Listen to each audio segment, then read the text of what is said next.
I woke up to the sound of distant thunder, the faint rumble echoing through the darkness of my room. The storm was coming, and I could feel an uneasy chill crawl up my spine. The soft glow of the street lamp outside cast eerie shadows on the walls, making the ordinary seem ominous. As I lay there trying to shake off the feeling of foreboding, I noticed a faint flicker of light from the corner of my eye. I turned my head and my heart skipped a beat.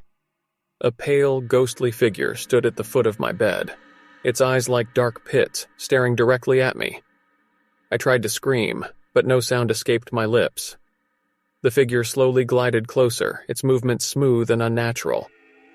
Panic surged through me, and I reached for the lamp on my nightstand, but my trembling hands couldn't grasp it. The room seemed to close in on me, suffocating me with its oppressive darkness. With every step the specter took, the air around me grew colder. My breath turned to mist, and the hairs on my neck stood on end.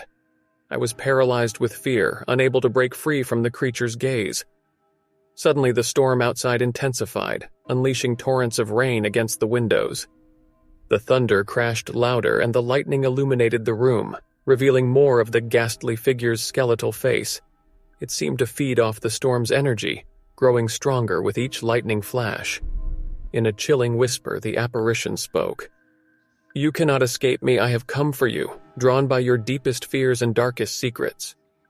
The words sent shivers down my spine, and I mustered all my courage to ask, What do you want from me?"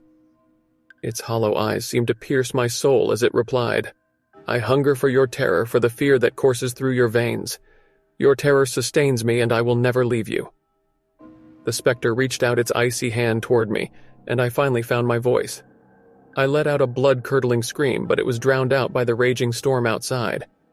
I closed my eyes, hoping this was just a horrible nightmare that I would soon wake up from.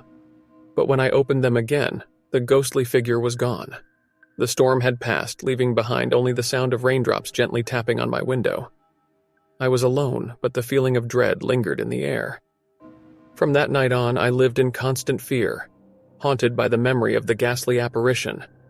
Every dark corner, every distant shadow seemed to hide its presence. Sleep became a luxury I could no longer afford, and my days turned into a blur of anxiety and terror. I realized then that some fears are not just figments of imagination. They are real, lurking in the deepest recesses of our minds, waiting for the perfect moment to emerge and consume us. And that ghastly figure, whatever it was, had become an eternal part of me, a dark specter that would forever haunt my nightmares and my waking hours alike.